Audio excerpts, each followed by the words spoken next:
శ్రీమాత్రే నమః. అందరికీ శుభోదయం అండి. ఈరోజు కొంచెం ఆలస్యంగా చెప్తున్నాను. అయితే ఈరోజు చాలా ఒక ముఖ్యమైన విషయం చెప్తున్నానండి. ఆస్తుల కోసం, డబ్బుల కోసం రెండు విషయాలు ఉన్నాయి ఇవాళ నేను చెప్పే దాంట్లో. ఒకటి మామూలుగానే పెద్దవాళ్ళని చూడట్లేదు అని చెప్తున్నారు, మళ్ళీ అందుకు వీడియో చేయండి, పెద్దవాళ్ళని చూడాలి కదా అలా అని చెప్పి. అది నేను చాలాసార్లు ఇదివరకు చేశానండి ఆ వీడియో.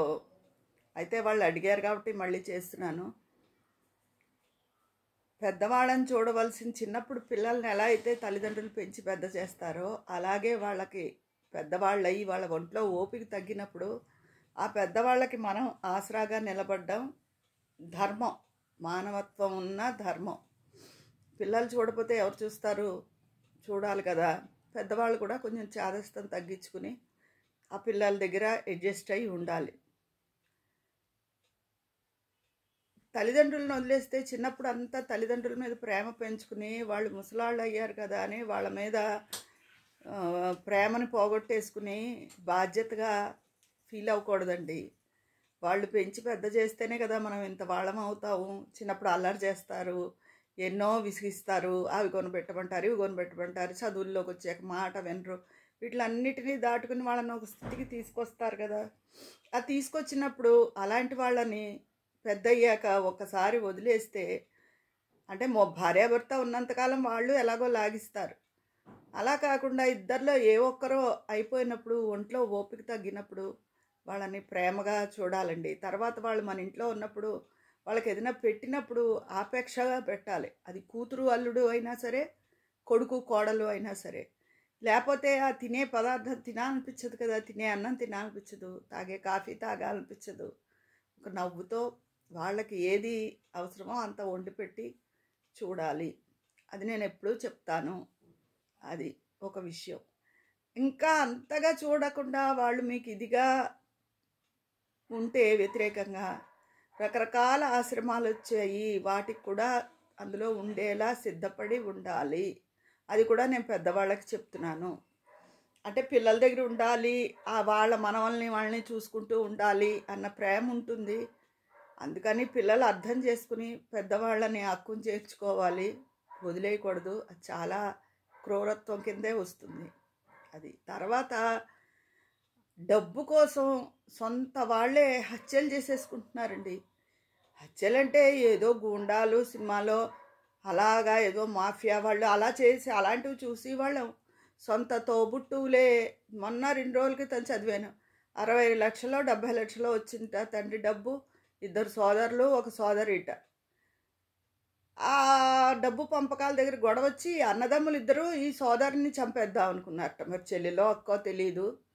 ఆ విషయం తెలిసి చిన్న చిన్న పిల్లలతో కలిసి 2 అన్నదమ్ముల్ని ఈవిడే చంపేసింది. ఎంత దారుణం అండి ఇది అసలు. అంటే ఆ కుటుంబంలో ఎవరికి మానవత్వం లేదనమాట. ఈవిడ డబ్బును వదులుకోలేదు. అయ్యో ఉన్నది ఒక తోబుట్టువే కదా, ఎంతో అంత డబ్బు ఇచ్చి రాజీ మార్గాన్ని వద్దాము అని ఆ అన్నదమ్ములు అనుకోలేదు. అంటే వాళ్ళ కుటుంబంలో ఎవరికి మానవత్వం లేదని, డబ్బే ప్రాముఖ్యత అని తెలుస్తోంది. అలా చాలా వింటున్నాం. ఏంటి, ఎక్కడికి వెళ్ళిపోతున్నాం మనం? రాక్షసత్వంలోకి వెళ్ళిపోతున్నామా? లేకపోతే రాక్షసులు ఈ మానవ రూపంలో జన్మెత్తారా, అందుకని ఆ రాక్షస లక్షణాలన్నీ అలా ఉండిపోయాయా అని అలా చాలా బాధ కలుగుతోందండి ఇలాంటివన్నీ విన్నప్పుడు. మానవతా విలువలు, నీతి, న్యాయం, ఒక రక్త సంబంధాలు ఇవన్నీ ఏమైపోతున్నాయి, అసలు మనం ఎటువైపు వెళ్తున్నాము అని. సొంత కుటుంబీకులే, రక్త సంబంధీకులే అలా ఉంటే ఇంకా బయట వాళ్ళని, పరాయి వాళ్ళని ఈర్ష్యాసూయులతో ఉన్నారని కానీ, ఇంకో రకంగా కానీ మనం అసలు అనుకున్నది ఆస్కారమే ఉంది. ఒక కుటుంబంలో రక్త సంబంధం గల వాళ్ళే అలా చంపేసుకుంటే ఒకళ్ళనొకళ్ళు, ఇప్పుడు ఈ డబ్బు ఏం చేసుకుంటే జీవితాంతం జైల్లో పడి ఏడుస్తుంది వాళ్ళిద్దరిని చంపినందుకు. అంతే కదా. అసలు ఏ పని చేసినా అసలైనా మనుషుల్లో అంతంత క్రూరత్వం ఉంటుందో బాబోయ్, ఇలాంటి మనుషుల మధ్య ఉంటున్నామా అని ఒళ్ళు జల్లరిస్తోంది అసలు. ఈ పెద్దవాళ్ళదేమో మమ్మల్ని ఎవరు చూడరని ఒక బాధ, ఇలాంటి వాళ్ళేమో ఇలా చేసేస్తున్నారు డబ్బు కోసం. పెద్ద పెద్ద కుటుంబాల్లో కూడా డబ్బు కోసం దెబ్బలాడేసుకుని వీధిని ఎక్కుతున్నారు. అసలు డబ్బే తప్ప మనుషులు ఆ మనుషుల మధ్య ఉన్న ప్రేమాభిమానాలు ఏమీ కనపడడం లేదు. ఎవ్వరికి మనకి ప్రాప్తం ఉన్నదే మనకు వస్తుంది అన్న వైరాగ్య భావన, కానీ అది సత్యం, వైరాగ్యం అని కాదు. మనం ప్రాప్తం ఉన్నదే, అందుకే అంటారు బియ్యపు గింజకి మీద కూడా ప్రాప్తం ఉండాలి అని చెప్పి. అందుకని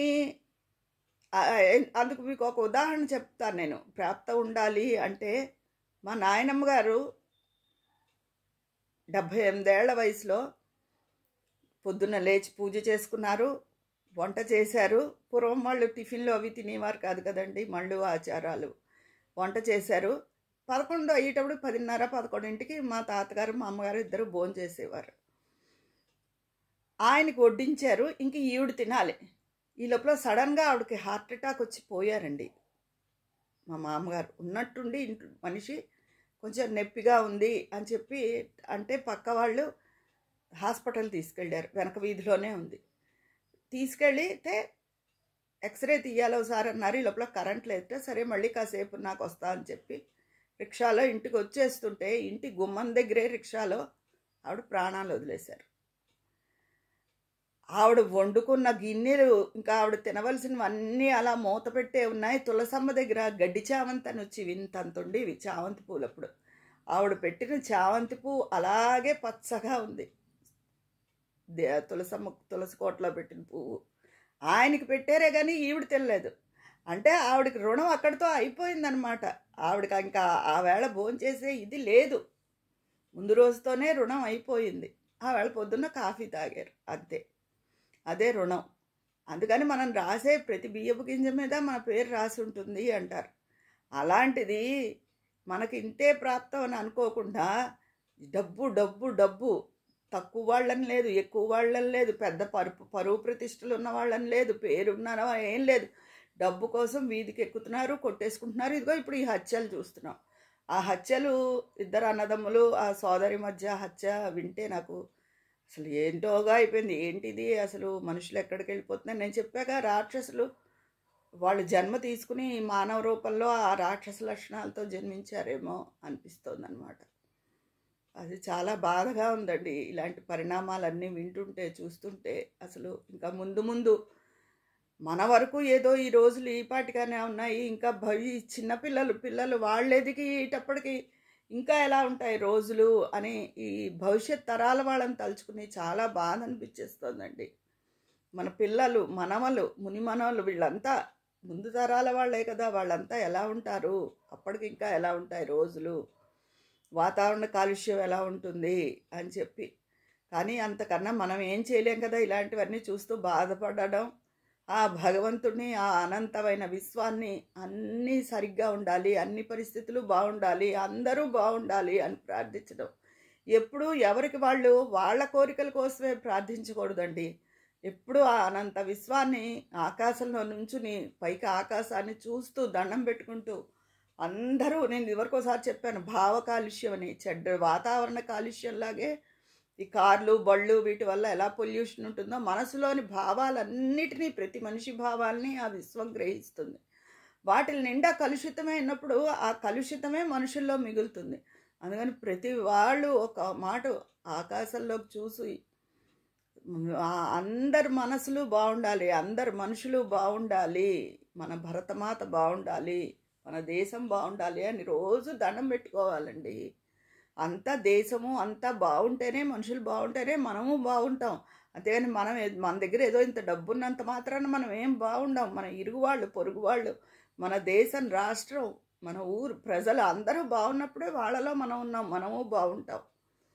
ఇదండి నాకు ఇవాళ చెప్పదలుచుకున్న నేను విషయం. మీ అందరికీ కూడా ఈ విషయం అర్థమై నచ్చుతుందనే నేను అనుకుంటున్నాను.